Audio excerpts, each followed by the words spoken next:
निम्न में कौन सा कथन सत्य है और कौन सा असत्य है, सही कारण के साथ हमें उत्तर देना है। पहला क्वेश्चन है tan a का मान सदैव 1 से कम होता है। तो चलिए इसको सॉल्व करते हैं। हमें बताना है कि यह कथन सत्य है या असत्य है।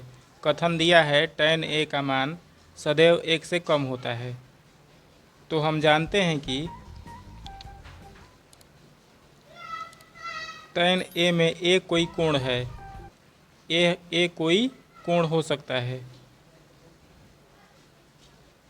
ठीक। और हम जानते हैं कि tan 45 डिग्री का मान 1 होता है। और यहाँ पर कथन में दिया है कि tan a का मान सदैव 1 से कम होता है, लेकिन यहाँ पर यदि हम a के स्थान पर 45 डिग्री लेते हैं तो इसका मान 1 हो जाता है। और जब हम a का मान 60 डिग्री लेते हैं तो tan 60 डिग्री का मान √3 हो जाता है, जिसका मान 1.732 होता है, ठीक। और यहाँ स्पष्ट है कि यह tan a का मान, मतलब जब हम a का मान 60 डिग्री लेते हैं तो tan a का मान 1 से अधिक आ रहा है, अतः यह कथन असत्य है, ठीक। अब दूसरा क्वेश्चन देखते हैं। कोण a के किसी मान के लिए sec a का मान 12/5 होगा। कथन दिया है कोण a के किसी मान के लिए sec a का मान 12/5 होगा। तो दिया है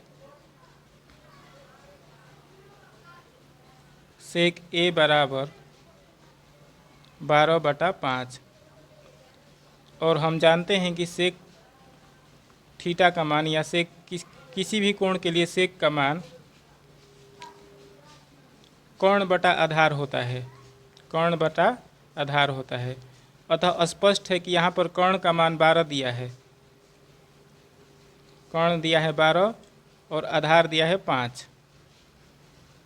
और यहाँ पर हम जानते हैं कि कर्ण आधार से अधिक होता है, कर्ण का मान आधार से अधिक होता है, अतः यह कथन सत्य है, ठीक। अब तीसरा क्वेश्चन देखते हैं। कोस a कोण a के कोसेकेंड के लिए प्रयुक्त एक संक्षिप्त रूप है। तो हम जानते हैं कि कोस का पूर्ण रूप या पूरा नाम, कोस का पूरा नाम होता है कोसाइन, लेकिन यहाँ पर कोसेकेंड दिया है। कोस का पूरा नाम कोसेकेंड नहीं होता है, कोसेक का पूरा नाम कोसेकेंड होता है। कोसेकेंड का संक्षिप्त रूप होता है कोसेक, ठीक।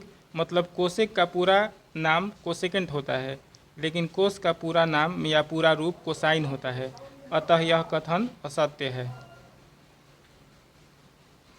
ठीक।